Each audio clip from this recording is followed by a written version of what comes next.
What up, yo, everyone? My name's Rez. Today is my first video ever. I'm like super excited but super nervous. Today's topic is something that I went through. It was such a life-changing, traumatic experience for myself and my family. So a lot of people already know that I went through a lot of stuff in the summer a couple years ago. Like, it's so hard because I feel like I'm just gonna jinx myself and stuff's gonna happen again, but I feel like a lot of people know that I struggle with anxiety and like really bad, and panic disorder. So like this is a lot where it stems from. I was 17 and I was at my beach volleyball tournament for high school. It's an annual tournament that we do every year, like nothing different. I had gotten to the tournament and it's in our hometown, so it wasn't like out of town or anything. I had gotten to the tournament and I played like the first few matches and stuff and I was fine. I ate breakfast and I'm like so particular about what I eat, what I do, everything. So I was like fine. And then I started getting like this pain like in my stomach on the side, and I'm like, this is nothing like abnormal. So I just did like what I normally did when I got these pains and aches and stuff throughout my life. So I ended up just like sipping my water, drinking Gatorade. I ate strawberries and kiwi. I remember this like so clearly. And this pain was indescribable. How bad, I can't even, it was so awful. I laid on my side because that's what I normally had done. I would lay on my side and to get the pain to go away, and it was not going away. And so I had called my mom, and so my whole life I've had like stomach issues and anxiety and stuff like that. I ended up calling my mom, and my mom, I'm like, Mom, like my stomach hurts so bad, I can hardly stand up. I'm like, I feel like I'm about to throw up. I have the biggest fear of throwing up. Like, it's so childish, but I hate it. I despise it. I'm scared of it. It grosses me out. Like, no thank you. So call my mom. My mom's like, Reese, seriously, every time you're around a bunch of people, this happens every time. And I'm like, Mom, I can't help it. Like, I'm bawling my eyes out in like severe pain. It was awful.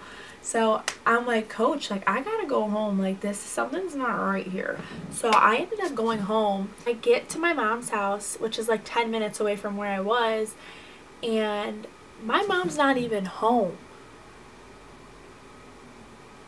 I don't even remember driving home because that's how much pain I was in. I was like,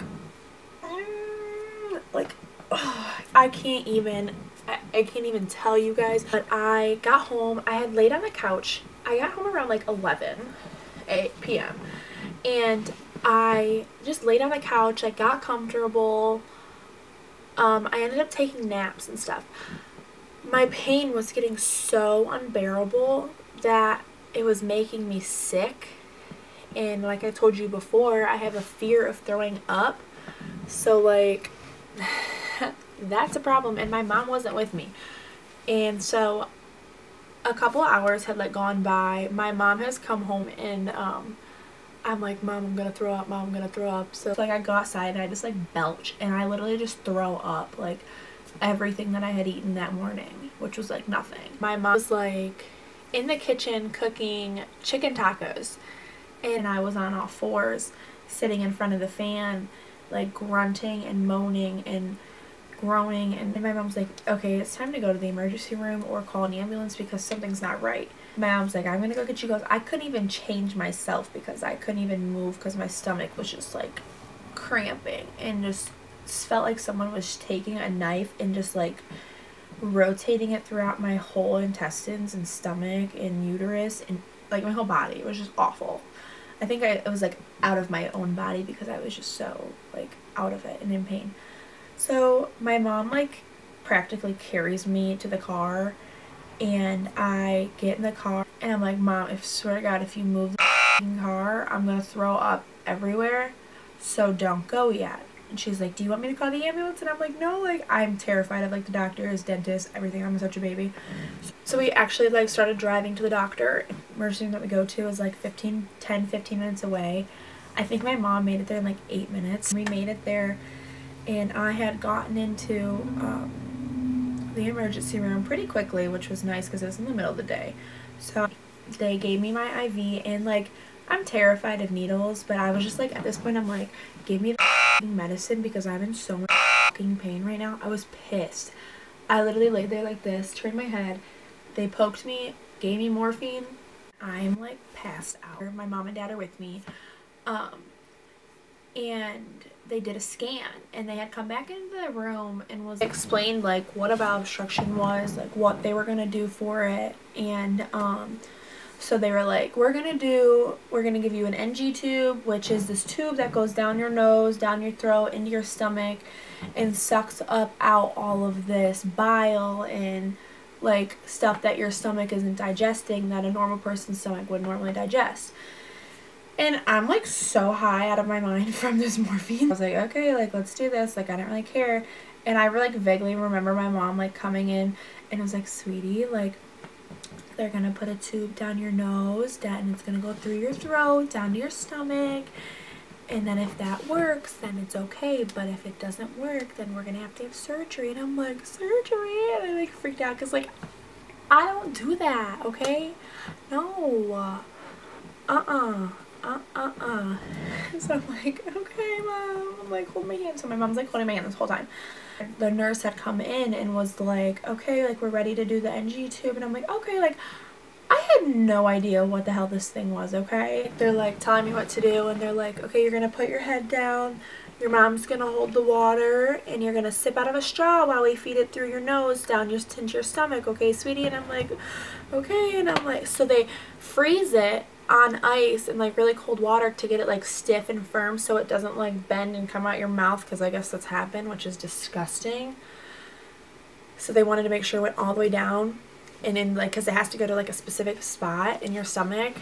So I'm like, okay, like, I'm ready. So they like lube it up with like Vaseline or something. Every time I talk about this, like, I can taste it and I like gag. So my mom's like next to me in the bed, like holding the water. Like she's like literally like this. Like, this is making me remember. She's like, and I'm like so out of it, so I have no idea. And the nurse is like, that's doing the tube. I'm like down, and she's like feeding it through, and she's like, okay, we're done. And I'm like, okay. The last thing I remember was that they put me on Dilaudid, and I was in a coma for 8 days, an induced coma.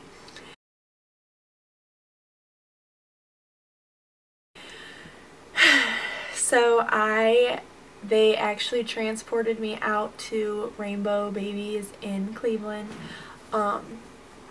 I had to have immediate emergency surgery on my stomach. The surgeon kind of explained it as like a hose that was kink. I had surgery on a Thursday morning, and I had about 30 some centimeters taken out of my small intestine, and then they actually left me open, and I had come out of surgery on a ventilator.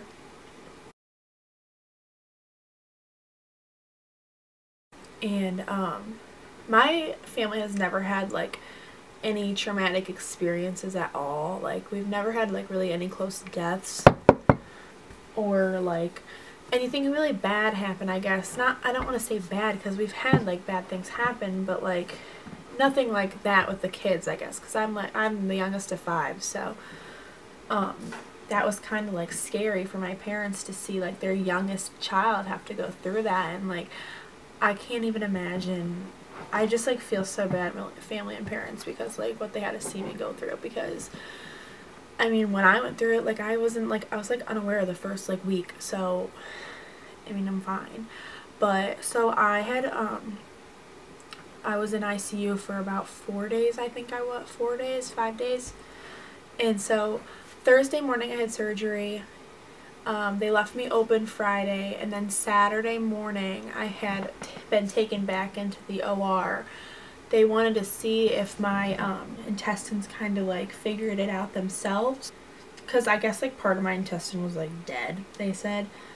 So it was like gray pretty much. So like I was on the table and in surgery, and they literally like took out my whole intestines and like put them on the other table and like sorted through them and like cut out the dead pieces and shit.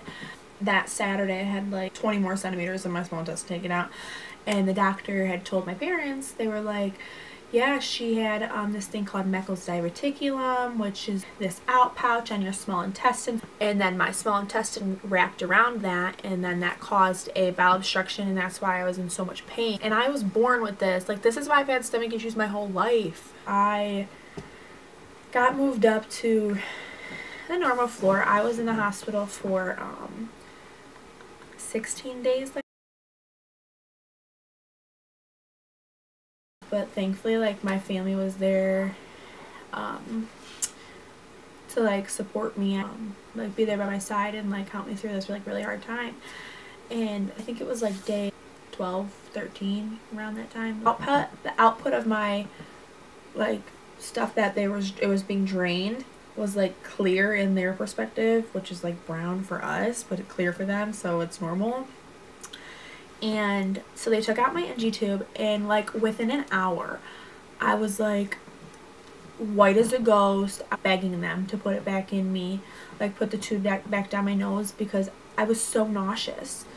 It was awful. I asked a specific nurse to do it because she's the one who pulled it out the first time, and she put it back in, so I wanted her to put it back in on the same side. It was on my left side, and that's what I was used to. So I was just like, I'm already used to it being there. Can you just put it back down the same nostril? So she tries, and it jabs me, and she did it like 3 times because she couldn't get it down. So they're like, okay, sweetie, like your nose is swollen from the NG tube being in there for so long, so we're gonna have to do it on your right side. And I'm like, okay, like that's fine, just I don't even care. They got it like the first time, but I like threw up. So they get it in, and the container that's like behind me, I think it's like a liter, this container filled up like 500 milliliters in like 4 minutes. I like feel like instant relief with this stuff just like sucking out of me. Like I can feel it like come through the tube like in my throat and then drain and stuff. Doctors had come in like throughout the next few days to make sure I was doing okay. I had been released on July 7th, 2017. I had gotten home, and I had to like stay out of the sun, out of the pool. I wasn't allowed to like go on the lake and stuff. It was only for a couple weeks, and it was for my safety and for my health. So after that whole situation, like I had been fine, and so actually 1 year later, my anniversary comes around this past summer, 2018, and 1 day away from the exact date that I had gone into the hospital, the same thing had happened to me. And I think at this point it was just so frustrating and like overwhelming, because I was like, I knew what was happening and what was going to happen to me.